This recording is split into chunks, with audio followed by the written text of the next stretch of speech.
को प्रणाम, माँ जगदम्बा को प्रणाम, गणेश भगवान माँ सरस्वती को प्रणाम, अपने माता पिता को प्रणाम और सबको राधे राधे। तो आज हम चलते हैं, कल जो हमने सुनाया था वो 10वां अध्याय था, वायवी संहिता का 10वां अध्याय था। देखो हमें जो है बारी बारी से सुनाती हूँ, चूँकि मुझे कहीं जाना तो पड़ता नहीं है मुझे अपने घर में ही रह के तो सुनाना पड़ता है। तो अब दो जैसे आचार्य जी लोग होते हैं, 7 दिन में उनको कथा करनी होती है, तो 7 दिन में वो 7 इसमें अध्याय हैं, 7 संहिता हैं, और 7 संहिता को एक संहिता उनको रोज कहनी पड़ती है। 7 दिन में 7 संहिता पूरी करनी पड़ती है, और 7 संहिता पूरी कैसे हो जाएंगी? तो कहते हैं एक संहिता में अगर 50 अध्याय हैं तो कितने कहेंगे? वो 5 कह पाएंगे, चूँकि 3 घंटा की कथा होती है। 3 घंटा में गाना भी गाते हैं और पहले अपने मंत्र का उच्चारण भी करते हैं, श्लोक बोलते हैं, फिर बाकी बाद में 2-4 गाने भी गाते हैं। तो 3 घंटा में एक अध्याय का कैसे कर लेंगे? ये तो संभव ही नहीं है ना तो मैं तो कहा वो अपने छोड़ के कहते हैं जैसा कुछ, लेकिन मुझे तो कहीं जाना नहीं पड़ता है। अब मुझे कौन सी व्यास गति पकड़नी पड़ती है? तो मैं शुरू से सुनाती हूँ, जितने हैं 7 संहिता हैं, 7 संहिताओं का एक एक करके बारी बारी से मैं सब सुनाती हूँ, मतलब पूरे अध्याय सुनाती हूँ, चूँकि मुझे भी कुछ समझ में आना चाहिए और दूसरों को कुछ समझाना चाहिए। और जब तक हम ठीक ढंग से नहीं इसको समझते हैं तो फिर आनंद नहीं आता है। तो ये क्या, तो ये वो तो हो गया कि फॉर्मेलिटी वाली बात है या पैसा कमाने वाली तो मैं बारी बारी से सब पूरे अध्याय कहती हूँ। तो इसलिए आज वायवी संहिता का 11वां अध्याय, एकादश अध्याय। तो एकादश अध्याय में कल हमने 10वें अध्याय का सुनाया था, आज एकादश अध्याय है। तो चलते हैं भगवान सिद्धेश्वर में और कैलाश धाम चलते हैं, और सभी चलते हैं मिलके, एक थोड़े नहीं चलते हैं। और कहते हैं भगवान के यहाँ जाके हम सबको, अगर हम सब ढाबा बोलेंगे तो संसार का भला क्यों नहीं होगा? अब जरूरी तो नहीं है कि भगवान हमारे लिए अपने दरवाजे खोल दे, अपना गेट खोल दे और अपने कैलाश में घुसा लें, ऐसा नहीं होता है। लेकिन जहाँ भाव प्रकट होता है, कैलाश भगवान वहीं खोल देते हैं, वहीं कैलाश के गेट खोल देते हैं, पट खोल देते हैं। तो भाव, हम सब भाव से चलते हैं, प्यार से चलते हैं, और कहते हैं कि अपने भगवान के चरणों में जाने के लिए खुशी से चलते हैं। तो जाना चाहिए, तो चलते हैं हम। ये आज एकादश अध्याय, तो इसमें एकादश अध्याय में यहाँ ब्रह्मा मानसी षष्ठी, अपने मानसी षष्ठी का उत्पत्ति और उनका रुद्र रूप में अवतार और मानस षष्ठी की रचना इसमें है। तो इसको अध्याय तो ब्रह्मा ने, तो हमने कल सुनाया था, तो अंड से जब सुनाया था, ब्रह्मा जी की उत्पत्ति एक अंड से हुई है, और उन्होंने जब पृथ्वी को रसातल से लेके आए थे, 12 रूप धर के अपने डाढ़ों पर रख के जब रसातल से पृथ्वी लेके आए थे, और पृथ्वी को जल के ऊपर स्थापित किया और पृथ्वी को सम किया, एकदम एक तार किया उसको, और एक तार करके फिर उस पर कहते हैं पर्वत सहित रसातल से ब्रह्मा जी पृथ्वी को पर्वत सहित लेके आए थे, और उन्होंने ला के जल के ऊपर स्थापित कर दिया, और फिर विश्वकर्मा से कही थी कि अब तुम सृष्टि की रचना करो। तो यहाँ अब आगे जो है एकादश में क्या है, तो वो आगे में सुनाएंगे। तो यहाँ ब्रह्मा जी सृष्टि की रचना कर रहे हैं, तो अपनी मानसी रचना कर रहे हैं।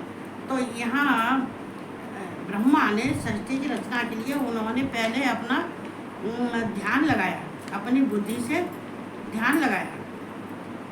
तो जब ब्रह्मा ने अपनी बुद्धि से सृष्टि की रचना के लिए जो ध्यान लगाया था, उनको तम की प्राप्ति हुई। और तमोगुणी, वैसे भी ब्रह्मा तो तमोगुणी है ही है, लेकिन हाँ सृष्टि की जब रचना करते हैं तो वो तमोगुणी भी होते हैं, रजोगुणी भी होते हैं, सतोगुणी भी होते हैं। और वैसे मुख्यतः तो वो तमोगुणी ही, ब्रह्मा तमोगुण में आते हैं और सतोगुण में ये देवता आते हैं, विष्णु आते हैं, ये सब आते हैं। तो जब ब्रह्मा, तो उस समय ब्रह्मा तमोगुणी हो गए थे, तमोगुणी से प्राप्त हो गए थे।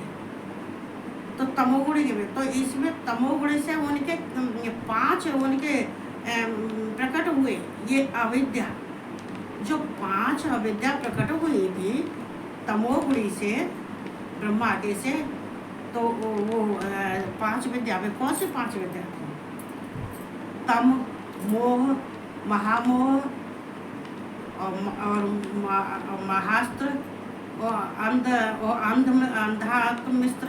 तो ये 4, तो ये 5 अविद्या उनसे उत्पन्न हुई थी। तो जब 5, लेकिन और 5 हुई, जब 5 जो अविद्या प्रकट हुई थी, उत्पन्न हुई थी उनसे, तमोगुणी से, तो उससे तमोगुणी में क्या होता है? तमोगुणी में ज्ञान तो होता नहीं है, बुद्धि तो होती नहीं है, अज्ञान होता है, अंधकार होता है। तो उस समय इतना अंधकार था, इतना अंधकार था कि कुछ दिखाई नहीं देता था, अंधकार ही अंधकार चारों तरफ था। तो लेकिन वो अंधकार, मतलब जैसे कि अंधकार का मतलब इसका प्रमाण ऐसा है, जैसे एक घड़े में बीज रख दो, तो बीज को ना तो बाहर से प्रकाश मिलेगा ना अंदर से प्रकाश मिलेगा। बीज को प्रकाश मिलेगा, अगर उसको कुंभ में अंदर रख देंगे तो उससे ना तो बाहर से प्रकाश ना अंदर से प्रकाश, अंधकार। कुंभ के अंदर क्या है? अंधकार। ना ही उसमें, ना ही उसका मुख है, ना उसमें ज्ञान है, ना उसमें बुद्धि है, ना उसके अंदर प्रकाश है। वो तो क्या ऐसे ही कहते हैं कि जब अंधकार था, प्रकाश में देखो होता सब कुछ है, लेकिन दिखाई कुछ नहीं देता, शून्य होता है।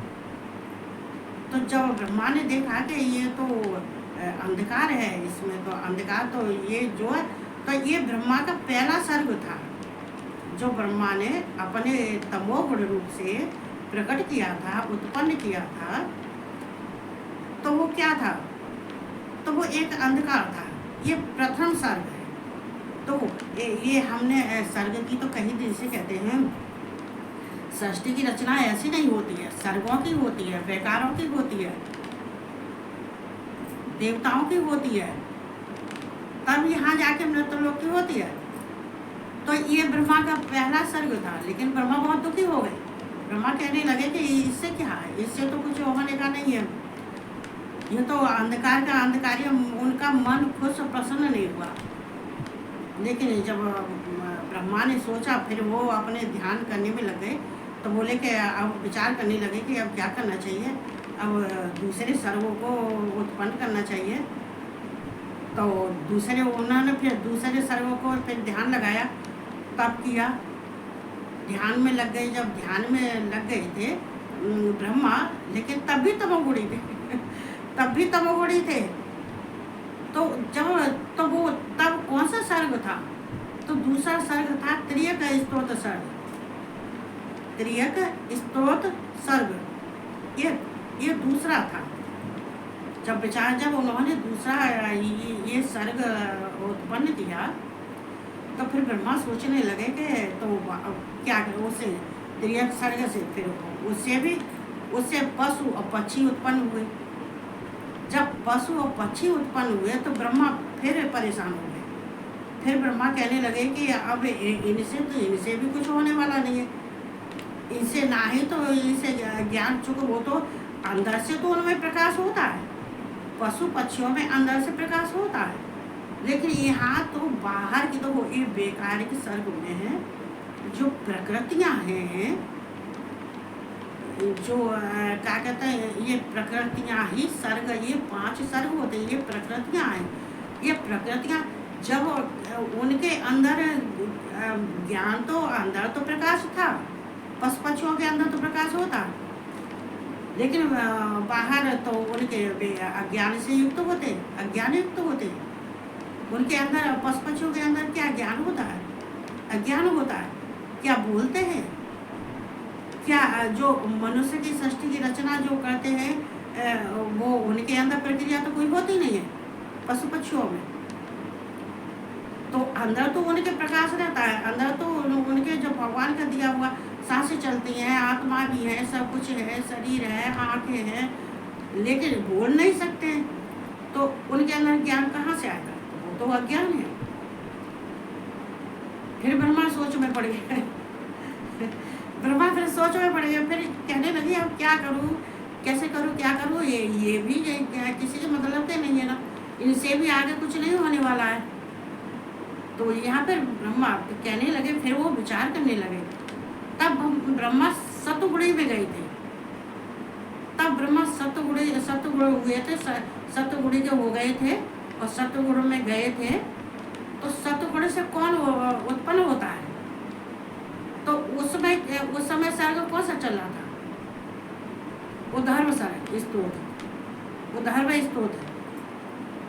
तो कहते हैं जब उद्धर्व स्तोत्र चल रहा था और ब्रह्मा ने ध्यान लगाया था, तो ये कौन सा सर्ग चल रहा था? ये तीसरा सर्ग चल रहा था, ये वैकारिक सर्ग। देखो यहाँ देवताओं को विकार और वैकारिक, ये विकार और वैकारिक, ये दोनों तो विकार से ब्रह्मा विष्णु महेश रुद्र ये सब प्रकृत पुरुष, ये वैकारिक, विकार और वैकारिक। वैकारिक कहते हैं सर्ग।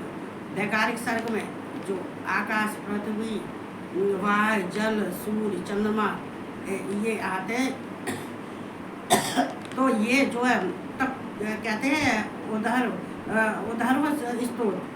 जब उद्धर्व स्तोत्र जब हुआ था, सर्ग स्टार्ट हुआ था, सर्ग उत्पन्न हुआ था, तो उसमें कौन पैदा हुए थे? तो उसमें हुए थे देवता। जब देवता उत्पन्न हुए थे तो ब्रह्मा कुछ खुश हुए थे। ब्रह्मा कहने लगे तो देवता तो वे तो उनके अंदर तो सुख देने के लिए सुख से संपन्न थे और उनके अंदर प्रेम प्रीत था, उनके अंदर प्रेम प्रीत और सब कुछ उससे संपन्न थे और उनके अंदर ज्ञान था और ज्ञान से भरपूर थे। लेकिन ब्रह्मा तो फिर भी ब्रह्मा खुश नहीं हुए। लेकिन हालांकि तो वो बिना अनुग्रह, भगवान शिव के अनुग्रह के बिन सृष्टि की रचना होती है। ब्रह्मा विष्णु सब की रचना होती है, देवताओं की रचना होती है, सब कुछ होती है। फिर कहते हैं बिना शिव के अनुग्रह के इनके किसी के कोई कार्य नहीं सौंपा जाता है, ना किसी बात का संचालन इनको करने के लिए उपदेश दिया जाता है, ना आज्ञा दी जाती है। तो कहते हैं फिर भगवान शिव की आज्ञा से, फिर भगवान जब शिव ने कहते फिर अनुग्रह, ये चौथा अनुग्रह। तो मतलब उन्हें देवता हुए थे, लेकिन देवताओं से भी संतुष्टि नहीं हुई थी। हालांकि देवता अपने में ज्ञान युक्त थे और सुख से संपन्न थे और प्रीत प्रेम वाले थे और सब कुछ था, लेकिन फिर भी ब्रह्मा को फिर भी नहीं, चूँकि ये सृष्टि की रचना तो कर नहीं सकते। ये देवता सृष्टि की रचना करेंगे? कौन करता है? सृष्टि की रचना किससे होती है? मनुष्यों से होती है। करने वाले कौन होते हैं? ब्रह्मा होते हैं। और सृष्टि किससे विशाल रूप लेती है? मनुष्यों से, भूतों से पंचभूतों से। तो सृष्टि अभी तो बढ़ती है, इंसानों से तो बढ़ती है, लेकिन ब्रह्मा ने कही देवताओं से भी नहीं कुछ होने वाला। बहुत परेशान थे, चूँकि उनको तो आदेश मिला था कि सृष्टि की रचना करो। तो ब्रह्मा फिर सोच विचार में पड़ गए। फिर ब्रह्मा सोच विचार में फिर परेशान हो गए। वो सोचने लगे क्या करना चाहिए, क्या करना चाहिए। अब आगे कौन सा सर्ग उत्पन्न करना चाहिए, चूँकि ये देवताओं का था वैकारिक सर्ग था, इसको विकार भी कहते हैं, वैकारिक भी कहते हैं। फिर उन्होंने फिर बाद में फिर ब्रह्मा ने ध्यान लगाया। जब उन्होंने अपने ध्यान लगाया, ध्यान लगाने के बाद में फिर उन्होंने अरवा के स्तोत्र फिर सर्ग उत्पन्न किया। तो अरवा के स्तोत्र में कौन होते हैं? संसार, मनुष्य। लेकिन ब्रह्मा ने बड़े खुशी हुए थे, बड़े खुश होने चले कि ये अगर हम संसार को प्रकट करते हैं और हमने प्रकट किया तो ये तो पुरुषार्थ, 4 पुरुषार्थ होते हैं ना, धर्म और कहते हैं धर्म, ये सब धर्म से प्रवृत्त होते हैं। तो ये पुरुषार्थ वाले होते हैं, तो ये पुरुषार्थ करेंगे और पुरुषार्थ वाले मनुष्य पैदा हुए हैं और जीव हुए हैं। तो यहाँ पे तो पुरुषार्थ, इनके भी 4 पुरुषार्थ होते हैं। कहते हैं कि क्या कहते हैं ये सिद्ध, तुष्ट और पुष्ट और सिद्ध और पुष्ट और अर्वाक। तो ये कहते हैं कि तो भगवान शिव ने फिर कहा था कि ब्रह्मा कहने लगे कि ये तो बहुत ही परेशानी की बात हो गई कि क्या करना चाहिए। तो उन्होंने फिर देखा तो फिर उन्होंने भगवान ने विचार लगाया कि इनको क्या करना चाहिए। तो उन्होंने 4 सर्गों को, विपर्य, सक्त, तुष्ट, सिद्ध, फिर उन्होंने सर्ग प्रकट किए। कहने लगे कि अरवा के स्तोत्र में मैंने जो सर्ग प्रकट किए इससे तो क्या है, ये तो इतने अज्ञानी निकले, लेकिन इनके अंदर प्रकाश है, सब कुछ है, लेकिन इतने अज्ञान है, ये तो इतने अज्ञान है कि इनके अंदर, मैंने तो सोचा था ब्रह्मा सोच जाए तो पुरुषार्थ करने वाला, ये जो सृष्टि की रचना हुई, मनुष्य होगी, ये भूत, इनको भूत कहते हैं। और देखो इनको भूत कहते हैं। और भूताद को जो सर्ग होते हैं, 5 महाभूत होते हैं, उनको भूताद कहते हैं और इनको भूत कहते हैं, पंचभूत कहते हैं। तो ब्रह्मा ने देखा कि ये तो मैंने तो ये पुरुषार्थ किए थे, संसार में रहेंगे, पुरुषार्थ करेंगे, ज्ञान देंगे, ज्ञान लेंगे, ज्ञानवान होंगे, बुद्धि वाले होंगे, लेकिन ये तो खाने पीने वाले निकले। जो मनुष्य की सृष्टि की रचना की थी, तो उनने अरवा के स्तोत्र में तो उन्होंने कहा वो तो मदरा पीने वाले, खाने पीने वाले, ये सब हुए थे। कहते थे कि मदरा पीते थे और खाने पाने वाले, और ये भूत, कहते हैं कि ये भूत प्रकट हुए थे, भूत प्रेत प्रकट हुए थे, भूत प्रेत होने लगे थे। तो भगवान ब्रह्मा बहुत परेशान हुए। ब्रह्मा कहने लगे अब क्या करना चाहिए, मैंने सृष्टि की इतनी मेहनत कर रहा हूँ, इतनी सृष्टि आगे बढ़ाने की सोच रहा हूँ, इतना सब कुछ कर रहा हूँ, लेकिन मेरी समझ में कुछ नहीं आ रहा, कुछ भी काम की चीज़ कोई प्रकट नहीं हुई है, कोई उत्पन्न नहीं हुए, कोई सर्ग उत्पन्न नहीं हुआ। तब ब्रह्मा ने, कहते हैं कि अव्यक्त जन्मा ब्रह्मा, फिर उन्होंने ब्रह्मा ने सर्ग, कहते हैं कि महतत्व प्रकट किया, और महतत्व और कहते हैं फिर तन्मात्रा। तो तन्मात्रा में हमारे शरीर के अंदर तन्मात्राओं का बहुत प्रभाव होता है। ये इतना प्रभाव होता है, ये अगर इनकी गणना की जाए तो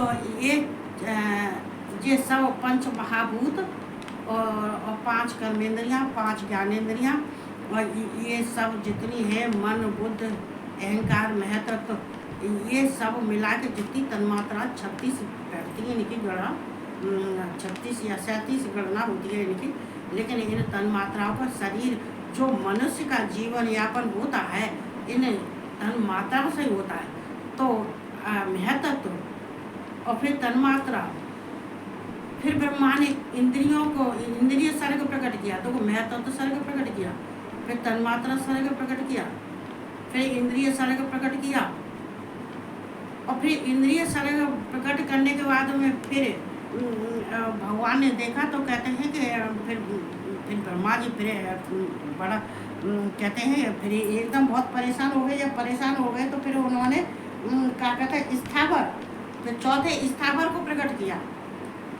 अब स्थावर तो इसमें जंगम भी आते हैं, जंगम अभी इसमें नहीं दिए, हालांकि जंगम पेड़ पौधे हैं वो जंगम दिया है और स्थावर है। तो इन्होंने जब सारे कर लिए थे तो ब्रह्मा, लेकिन ब्रह्मा को फिर भी संतुष्टि नहीं हुई। ब्रह्मा सोचने लगे अब क्या करना चाहिए। ये सबको ये 5 हैं जो अभी बताए, त्रियक है, उधर वह है, और ये अर्वाक है, अर्वाक स्तोत्र है, ये सारे हैं, ये तन्मात्रा है, ये सब कह रहे। और वाकई में देखी जाए तो प्रकृति के स्वभाव से ये जो 5 सर्ग वैकारिक सर्ग होते हैं, प्रथम ये ही होते हैं वैकारिक सर्ग। लेकिन ब्रह्मा को तो कितने सर्ग उन्होंने 5 सर्ग प्रकट किए, और 5 सर्गों में लेकिन उनको प्रसन्नता नहीं हुई। फिर ब्रह्मा सोचने लगे, ब्रह्मा कहने लगे अब क्या करना चाहिए, अब कैसे आगे बढ़ना चाहिए। लोगों सृष्टि की रचना यहाँ पे लोगों कितनी मुश्किल से होती है। भगवान कितने ही परेशानी नहीं उठाते, भगवान कितने ही उपाय नहीं करते, किस की रचना नहीं करते, किस की मनुष्यों को तो बाद में प्रकट करते हैं। सृष्टि की रचना तो बाद में देखते हैं, जब भगवान पहले उनका सबका समाधान करते हैं, उनके सारे कार्य की पूर्णता के लिए करते हैं। कहते हैं सारे कार्य पूर्ण होते रहे उनके, और उनका जीवन यापन होना चाहिए, उनका सबसे आराम से पृथ्वी पर रहना चाहिए।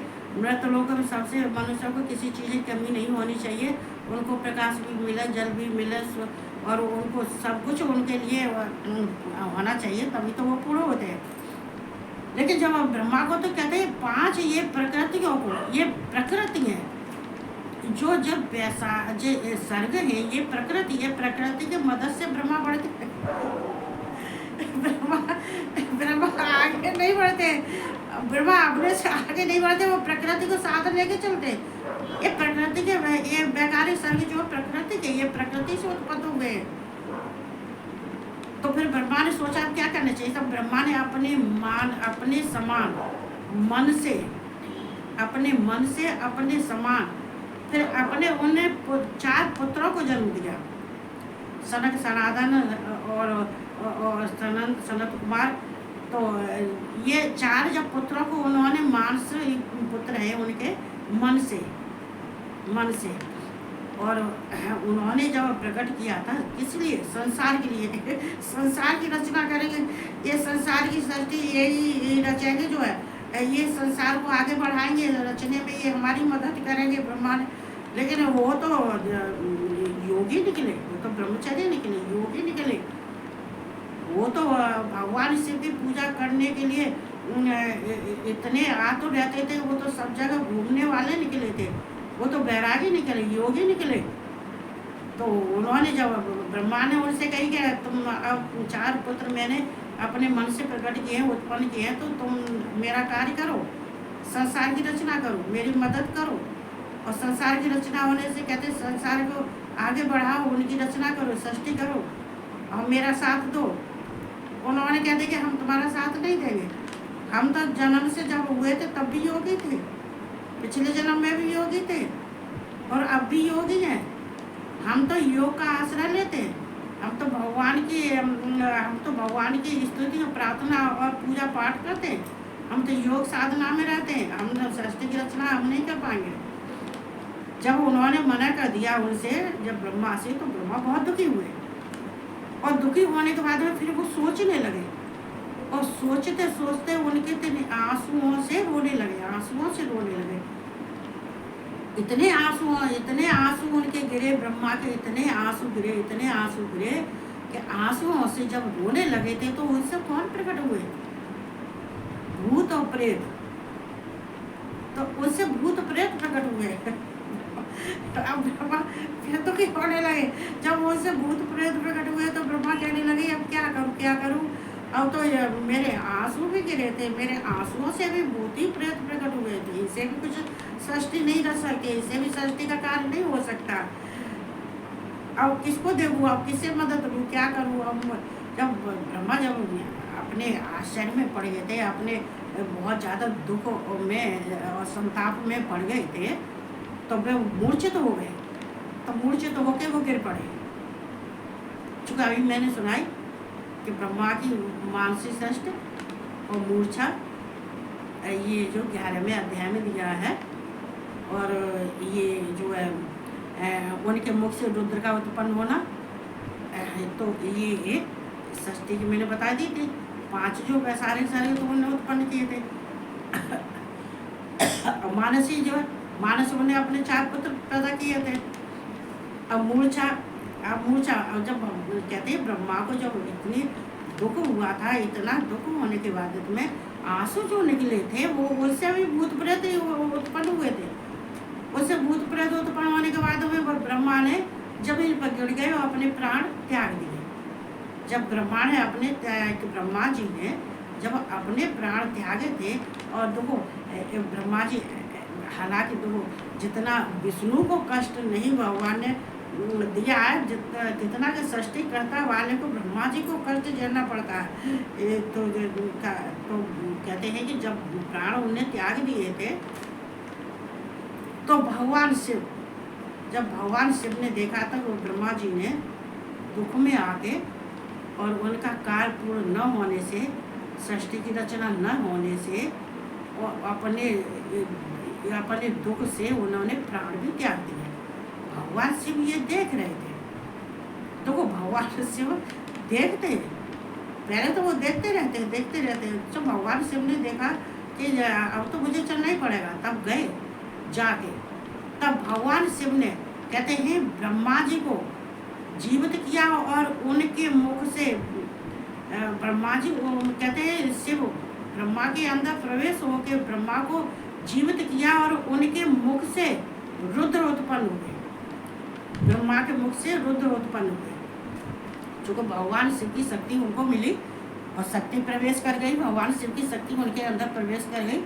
तो कहते हैं, तो भगवान शिव कहते नहीं है कि कभी भगवान शिव ब्रह्मा के पुत्र हो जाते हैं, कभी ब्रह्मा शिव के पुत्र हो जाते हैं, कभी ये युग के हिसाब से चलते हैं, युग कल्पों के हिसाब से, मनमंत्र के हिसाब से चलते हैं। जब प्रलय हो जाता है, फिर सृष्टि रची जाती है, तो फिर इनके रिश्ते भी बदल जाते हैं। फिर सृष्टि की रचना होती है, फिर प्रलय होता है, फिर सृष्टि की रचना होती है, तो ये फिर इनके रिश्ते बदल जाते हैं। तो ये इनके रिश्ते बदलते रहते हैं, आपसे भी रिश्ते बदलते रहते। तो यहाँ पर जब उनके मुख से रुद्र, तो 11 रुद्र उत्पन्न हुए थे उनके मुख से, ब्रह्मा जी के मुख से 11 रुद्र उत्पन्न हुए थे। तो और वो रोने लगे थे। जब कहते हैं कि जब 11 रुद्र उत्पन्न हुए थे ब्रह्मा जी के मुख से, तो वो रोने लगे। और वो जब रोने लगे तो उनके रोने से तो इस वजह से उनका नाम रुद्र रखा, चूँकि वे रोते हुए प्रकट हुए थे। तो यही तो आगे ब्रह्मा जी ने कहते थे, आगे 7 बारहवीं शता में आएगी कि तुम रोते हुए प्रकट हुए थे, तुम तो मेरे पुत्र हो महादेव, तुम तो मेरे पुत्र हो, तुम तो रोते हुए प्रकट हुए थे। तो इसलिए मैंने तुमको अपना पुत्र समझता हूँ, और इसलिए मैंने तुम्हारा नाम रुद्र रखा है, और तुम तो मेरे पुत्र हो, तुम तो मेरे बेटा हो। आगे 22वीं शता में पीछे तो आया था, पीछे मैंने इसका सब बताया था, जो आया था वो पीछे तो मैंने सब बताया था। आगे अब 22वीं शता, चूँकि 22वीं शता में बहुत निचोड़ है, पूरी ऐसे पुराण का निचोड़ 22वीं शता में। तो जब 11 रुद्र हुए थे तो वो रोते हुए थे। जब रोते हुए थे तो इसलिए उनका नाम रुद्र रखा। तो वो 11 रुद्र, जो 11 रुद्र हुए थे, प्रकट हुए थे, उत्पन्न हुए थे ब्रह्मा जी के मुख से, उनसे तो भगवान शिव ने कह दिया था कि देखो ब्रह्मा, हमने ये तुम्हारे लिए ये रुद्र उत्पन्न किए हैं, और रुद्र रूप में हम उत्पन्न हुए हैं, तो तुम्हारा कार्य करने के लिए हम उत्पन्न हुए हैं। और तुम जो तुम्हें मदद लेनी है तो तुम इसे सारी मदद करेंगे ये तुम्हारी। तुम जो जिस कार्य के लिए करोगे वो कहोगे वो तुम्हारा ये कार्य करेंगे। तो लेकिन रुद्रों ने भी अपना असर दिखा दिया।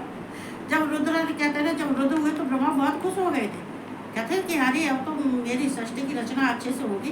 भगवान शिव ने कही कि तुम रुद्र ब्रह्मा का साथ देना, सृष्टि की रचना करना, जैसे जैसे ब्रह्मा जी का है, तो उनको मानना, उनकी बातों को मानना, उनका सहयोग देना, ये भगवान शिव ने बताया था।